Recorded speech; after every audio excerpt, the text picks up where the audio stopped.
All right, welcome back, everyone. It is Tyrone Ross, CEO of Onramp Invest, fire starter for Spark Network, and I am here for your well-informed and updated and exciting crypto update. So where do we start? Let's start right away with the mothership, Bitcoin. Bitcoin is up, I believe, over 100% for the year. We've had a bit of a pullback, touched $58,000, went over $100 trillion. In market cap value, which everyone freaked out about. Market cap is not really the metric you should be concerned about with Bitcoin, but that's impressive for no other reason than that means that this is an asset that is not going away. Hate it or love it, it's here, get familiar. Everybody's talking about it, your grandma, your auntie, the family group chat, it's here.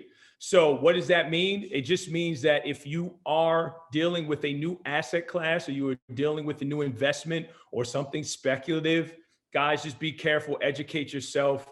I'm excited about it, obviously, but I think the best investment you can make in Bitcoin right now is to read, to learn about it, not to invest. That's one.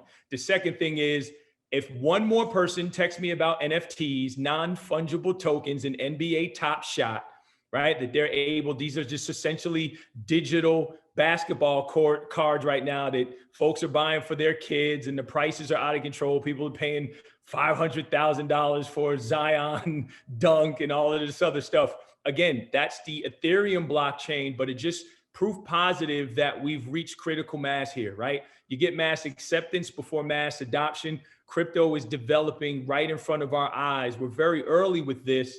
And I actually been, privileged enough to have a conversation with the NBA Basketball Players Association. And this is a real thing. This is something that the players are getting paid from.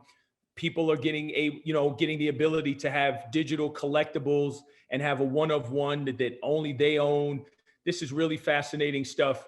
And more to the point where children now are growing up in the age where everything is going to be digital. Not only their money, their baseball cards, their video games, everything is going to be digital in the virtual world. So if you haven't already, get up to speed. Baseball cards are now digital.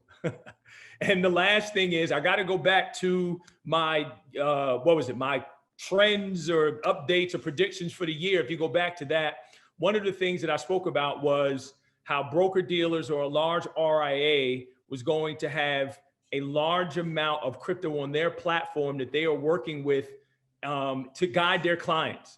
It looks as though that is going to happen. Since that time, there's been plenty of announcements. I think the biggest one being that BNY Mellon, the oldest bank in the country, has now working with their clients to custody digital assets for them, mainly being Bitcoin. And what's cool about that is, if banks are starting to custody assets for their clients, then the next thing you know is advisors are going to start to get access. Broker dealers are going to get access, and more importantly, RIAs.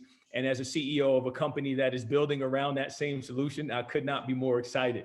So I think what you're seeing here in the three things that I mentioned, there are three different segments of crypto, right? Bitcoin, which has been around the longest, Ethereum, which is came along 5 years later, and now you're starting to see things built out on Ethereum, and the old legacy guard starting to come in as well. I think it's hard to deny that this is a space that is growing in real time. The numbers are growing in real time. And oh, by the way, I believe Coinbase is going to IPO with $100 billion valuation. Perfect way to end it. Thank you guys for tuning in. We'll see you on the next one. Educate before you allocate. I appreciate you. Let's break out these chains.